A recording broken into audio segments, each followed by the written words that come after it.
Continuamos con la información, 7:45 minutos. La Comisión Episcopal para Migrantes e Itinerantes, CEMI, manifestó su inquietud ante el decreto 942/2024, que introduce cambios significativos en el proceso de solicitud de refugio en el país.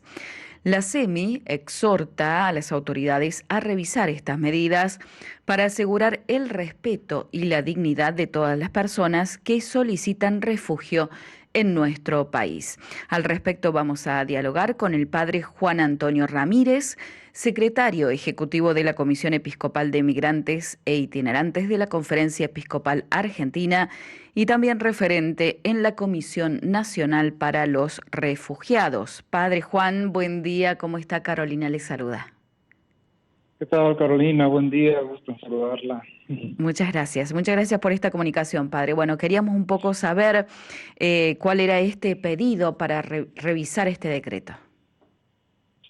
Sí, mira, entonces, más que nada es un pedido que se hace a partir de este decreto reciente, ¿no? Propiamente de este mes, ahora que termina. Pero más que nada, el pedido es sobre uno de los puntos, ¿no? De la cual se pone, en el cual se reducen los plazos, sobre todo para pensando en aquellos que de repente llegan, piden refugio, no saben cómo hacer, qué hacer. Si bien el decreto aclara cómo proceder, pero de repente al reducir los plazos, no, y si es denegada y si la persona necesita verdaderamente, entonces no tendría cómo acompañar o continuar con ese pedido, que le necesitaría otros medios, por ejemplo, alguien que lo presentara para hacer el escrito, alguien habilitante, ¿no? Para presentar ese escrito y para poder hacerlo, y entonces y tiene un plazo de 48 horas, ¿no? Uh-huh. Más que nada, nosotros nos centralizamos en ese punto en el cual de repente algunos que verdaderamente podrían necesitar del refugio, de repente podrían no alcanzar a hacer ese trámite o esa cuestión administrativa, ¿no? Además, después sigue, lógicamente, tiene otros aspectos, o sea, en el cual puede apelar, pero claro, es mucho más difícil si no se tienen los medios necesarios para hacerlo, ¿no? Y básicamente es eso que nosotros nos centralizamos en este comunicado que nosotros hicimos el día de anteayer, ¿no? Uh-huh. Esto deja en una situación de vulnerabilidad, podríamos decir, y desprotección a aquellos que están pidiendo asilo, podríamos decirlo así. Sí, claro, la gran mayoría de los pedidos de asilo siempre todos los pedidos de asilo son considerados, ¿no?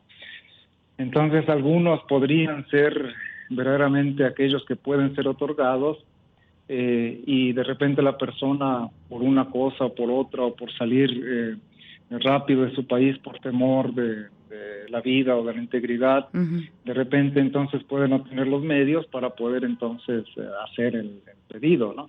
Pero más que nada por eso, ¿no? O sea, la vulnerabilidad de algunos que pueden presentar ese pedido de repente puede ser contraproducente para ellos, ¿no? Y más que nada nos centramos en eso. Más que nada, digamos, garantizar la protección, ¿no? Sobre todo a quienes buscan esto en Argentina, más que nada podríamos decirlo así, ¿no? Una protección mayor.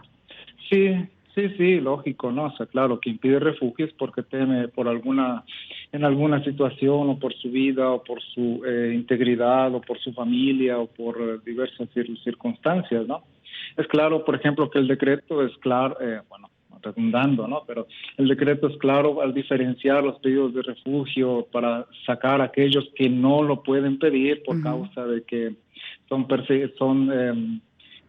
victimarios o han cometido algún delito o pertenecen a alguna organización terrorista. Lo que está interesante es si alguien comete algún delito, bueno, entonces es otra cosa, ¿no?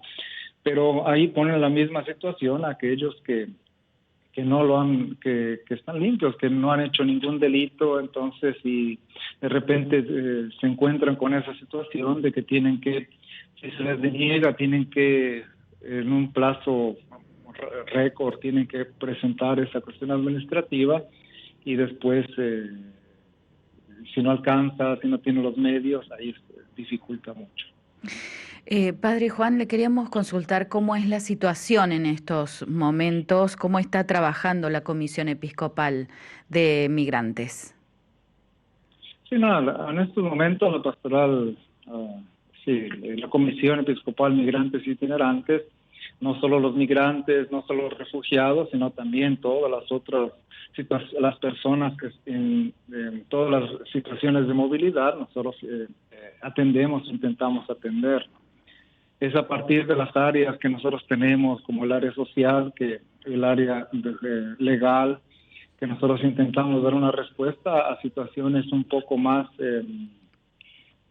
como emergentes, ¿no? Ujú.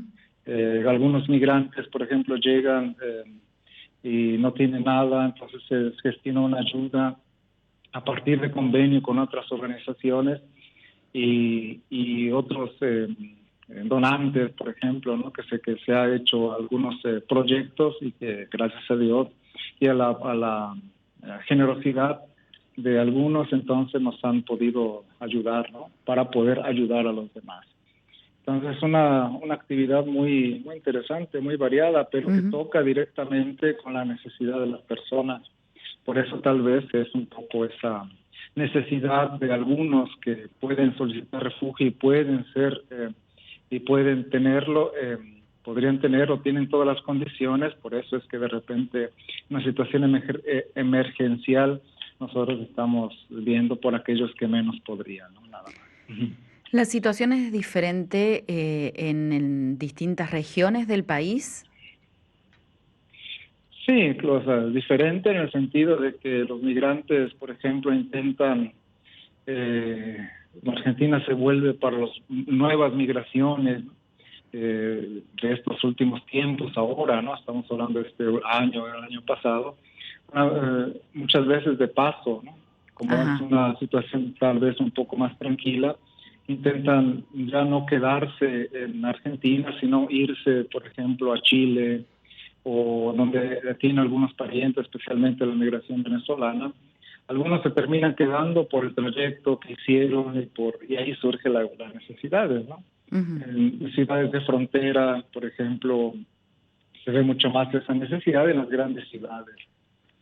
Por ejemplo, en Claro. La Quiaca o en Mendoza, ¿no? Que son ciudades así de paso, algunos que no pueden pasar por Mendoza, van a Neuquén, y sobre todo acá en las grandes ciudades, entonces se ve la necesidad de las personas que llegan y que no encuentran un punto de referencia. Allí es donde nosotros intentamos ayudar con una respuesta, ¿no? Y que algunas veces conseguimos con mucho esfuerzo, profesionalidad de parte de nuestras áreas, y otras veces a veces cuesta ayudar. ¿Por qué? Porque a veces los medios escasean o las personas andan en una movilidad que no se quieren quedar y al final terminan quedándose, ¿no? Eso Claro. más que nada. Ya para ir terminando, Padre Juan, ¿ha aumentado la cantidad de migrantes que están llegando o no? ¿O la situación es más o menos igual que años anteriores? Por ahora podremos decir que es igual, o sea, con unas ciertas diferencias, ¿no? Hay quien dice que un poco menos, hay quien dice que un poco más, ¿no? Pero más o menos se mantiene. Lo que sí es verdad es que hay por parte, a veces, lo que uno charla con la población venezolana, los migrantes venezolanos, los Ujú. hermanos venezolanos, están esperando a ver qué pasa con el país, ¿no? Claro. En los próximos meses, que ahí se prevé, se teme una migración un poco en masa, ¿no? Pero claro, son suposiciones en las cuales Mm. nosotros tal vez estamos viendo y tal vez preparándonos para ver si pasa esto, ¿no? Pero en cuanto estamos dando una respuesta a aquellos que están, que más o menos un poco son los mismos ahí que miden el número, ¿no? Claro, Sí. claro. Padre Juan Antonio Ramírez, le agradecemos por esta comunicación con Radio María. Que tenga muy buen día, ¿eh? Muchas gracias, Caro, por este momento, por esta oportunidad de charla así con ustedes. Muchas gracias. Un abrazo. A servirle. Estuvimos dialogando con el padre Juan Antonio Ramírez, secretario ejecutivo de la Comisión Episcopal de Migrantes e Itinerantes de la Conferencia Episcopal Argentina y referente en la Comisión Nacional para los Refugiados.